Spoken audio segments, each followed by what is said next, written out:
Nobody flinched. Nobody cheated the game. Nobody cheated their preparation.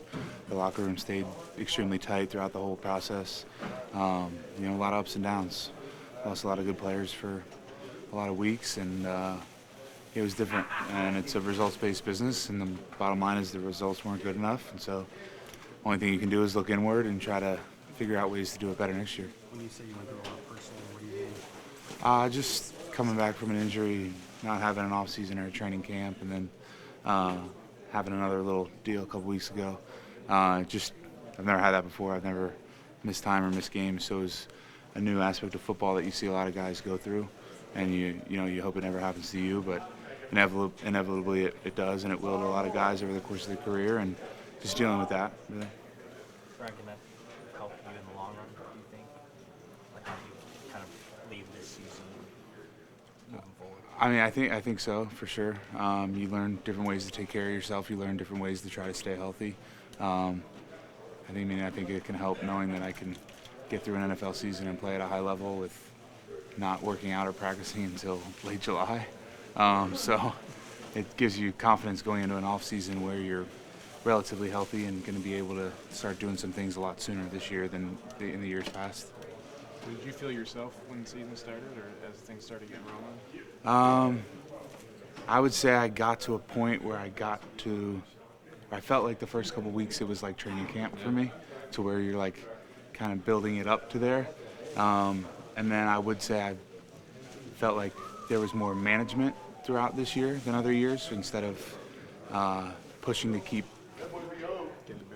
elevating in terms of your body and how you're recovering and how you're being able to push in the weight room, just dealing with a couple different things here and there. But I felt like myself. I wouldn't have been out there if I didn't think I could perform at a high level and do my job. Were other things, other injuries related to the Achilles at all? Compensatory injuries? You guys talk about the mental side. Yeah. Favoring a leg and something happened somewhere else. I don't think there was anything like that. I certainly didn't feel my Achilles at all throughout the year. I felt like they did a great job. The training staff did a great job. The one in Vegas was a completely different leg, different injury, different mechanism for how it happened. So I certainly haven't felt like, I don't think this will be something I ever think about again. What do you think going into the offseason, just Kirk not being signed, not knowing who the quarterback's going to be? It's pretty well documented, my feelings on Kirk, and everybody in this locker room's feeling on Kirk. I know there's times for that decision, but I kind of had a moment in the game the other day where they were running their last couple plays. I think they were trying to get somebody a bonus by throwing a couple screen passes, and I just look over and I see Danielle Hunter, Harrison Smith, and Anthony Barr all standing on the sideline, shoulder to shoulder, with their helmets off, and I just thought to myself, it's pretty cool that I don't know what's going to happen with those guys either, but I found myself appreciating having been teammates with those guys for this long, and as a young guy coming into the league, having guys like that and having guys like Kirk to look up to, and those three guys specifically yesterday standing on the sideline, they had a really hell of a lot of good football for a lot of years here, and I hope I get to continue to play with them, but I understand that sometimes those things are out of my control, but I love those guys and I love Kirk, and I hope they're all back so we can get another shot at this thing for sure, because I got a lot of respect for all of them. So you do want Kirk back here? Absolutely. Absolutely. 1,000 million %. That's my guy. I'd ride for him. I'll tell anybody that.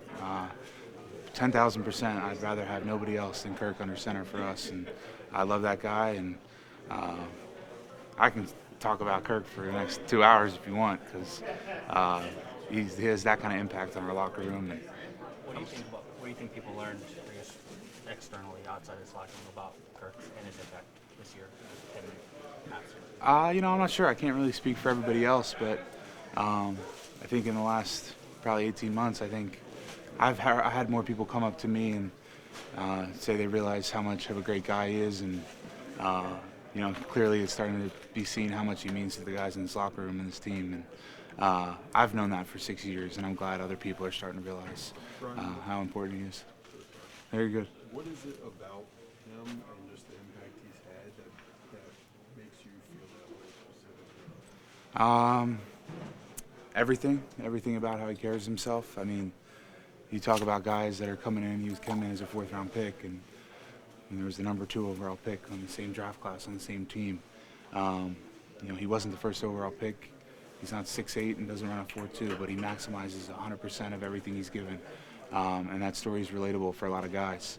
I think regardless of what everybody in the world, whatever they believe or whatever their purpose is or their moral compass or how they go about their life, their philosophy, I think everybody can look at Kirk and say, whatever his is, he lives that fully 100% every day.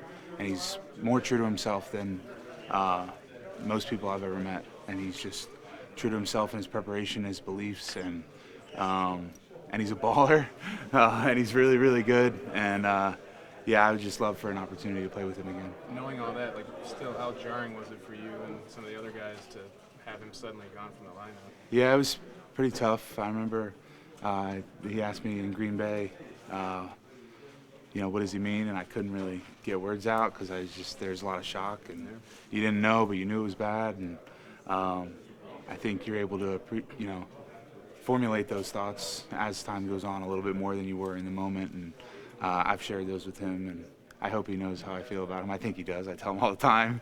But yeah, I love that guy.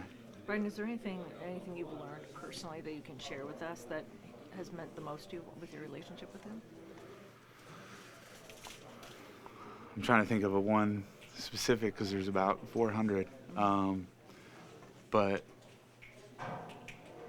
I think starting 1-3, or was it 1-3 or 0-3 or 1-4 or whatever it is,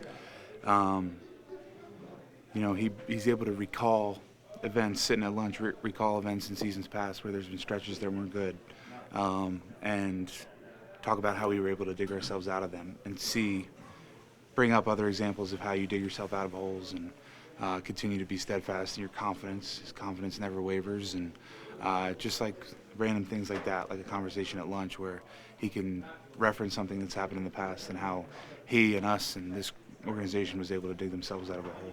So it calms you down, right? Yeah, for sure, and just keeps a steadfast belief in the locker room and you as a player that we're going to right the ship. Do you think that's a point you'd want to make to the front office, or feel like it's your place to make that point to the people who will make that final decision about what they do with Kirk? If they ask me my thoughts, it's my job is to make room in the run game and protect on third down. So that's not my job. I try to do that really well.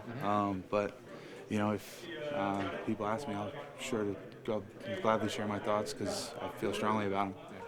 How much confidence, just in general, do you have about the direction of where this franchise is? Standing here today compared to standing here in years past when we didn't make the playoffs, it's night and day. I wholeheartedly believe that this organization's heading in the right direction, and we have the right feel in this building, and guys want to come in and never flinch and do things the right way and build this the right way. And the results weren't there, but guys didn't flinch and guys didn't turn on each other. Guys believed in the coaching staff believed in us, and it's a credit to the culture that's being built here, and hopefully I can help continue to foster that for a lot of years.